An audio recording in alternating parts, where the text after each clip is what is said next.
If you've got only a small amount of compost and can't spread it across your whole garden, don't worry. There's a smart way to make it work for you. Today, I'll show you how to create nutrient-packed spots in your garden that will give your plants a real boost, without needing to cover the entire area.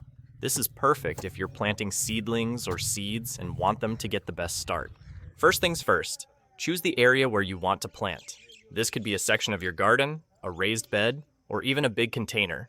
Once you've decided, mark the spots where each plant will go.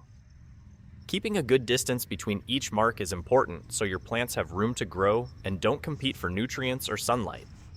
Just make it clear so you don't lose track. Next, it's time to dig your holes. You want them fairly big, depending on the size of your plants. The idea is to create space for the compost and kitchen scraps to mix with the soil, giving roots plenty of room to grow. Bigger holes mean more nutrients concentrated right where the plants need them, and it also makes it easier for the organic matter to break down over time. Once the holes are ready, start adding kitchen waste. Vegetable peels, leftover fruit scraps, or fallen leaves all work perfectly.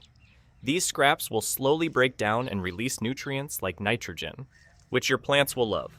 Even if you don't have fresh scraps, dried leaves or plant residues from around your garden will do the trick. The key is to add organic matter that can decompose naturally.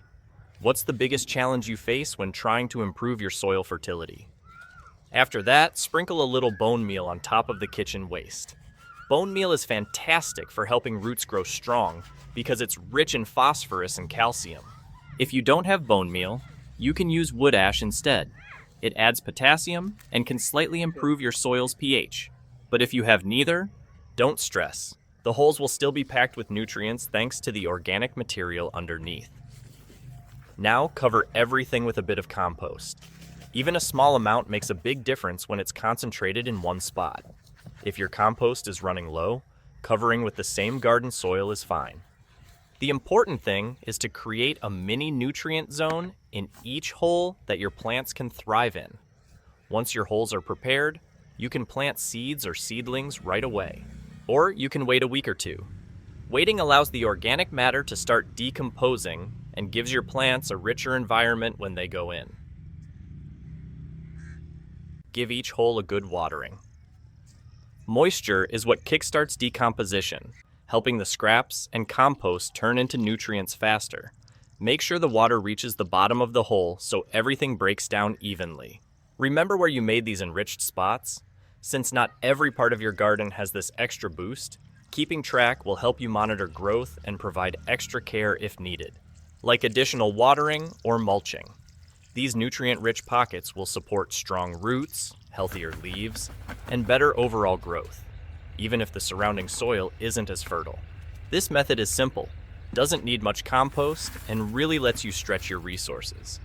Over time, as the kitchen scraps and compost break down, they'll naturally improve the soil structure around your garden too. That means even the areas you didn't enrich will start benefiting a little as microbes and nutrients spread.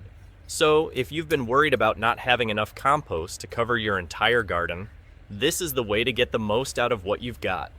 By focusing on these small nutrient pockets, your plants will get a strong start and your garden will be healthier and more productive without extra work.